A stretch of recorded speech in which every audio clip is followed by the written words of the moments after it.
tiket masuk Museum Sonobudoyo adalah Rp5.000 untuk pelajar dan Rp10.000 untuk umum.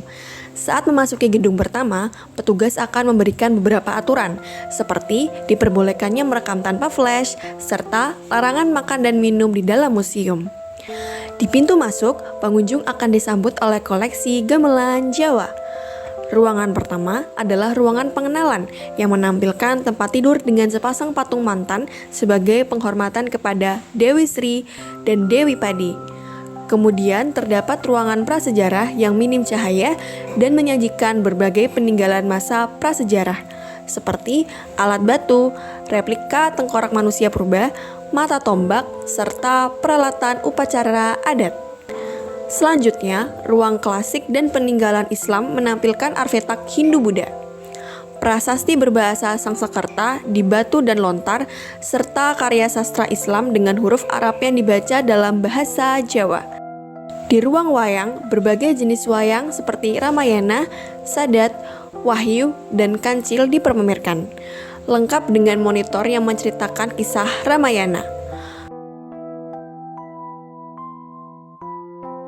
Ruang permainan tradisional menampilkan mainan anak-anak raja zaman dahulu seperti dakon, ketapel, dan perahu tok-tok.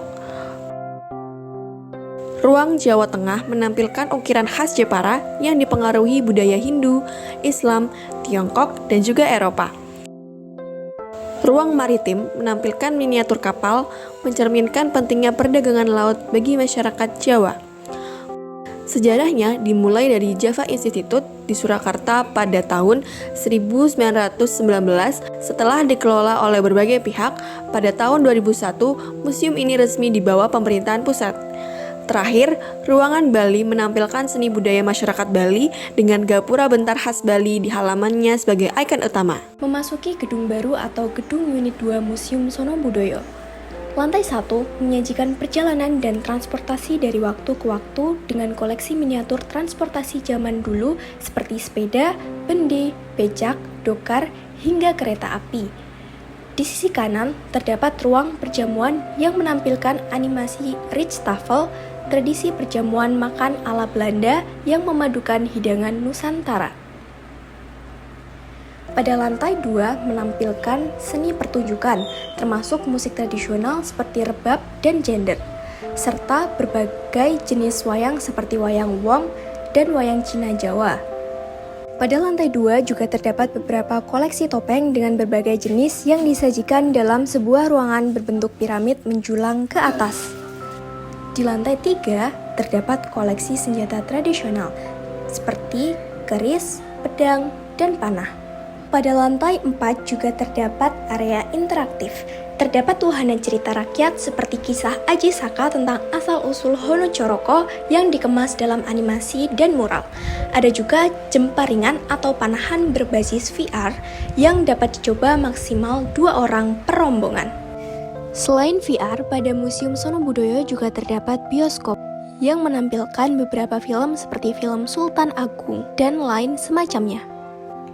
Di sini juga terdapat kapal kinetik atau replika kapal nenek moyang yang dilengkapi sensor gerak untuk mengatur dayungnya. Selanjutnya terdapat juga wahana bermain dengan tembang dolanan Jawa yang interaktif.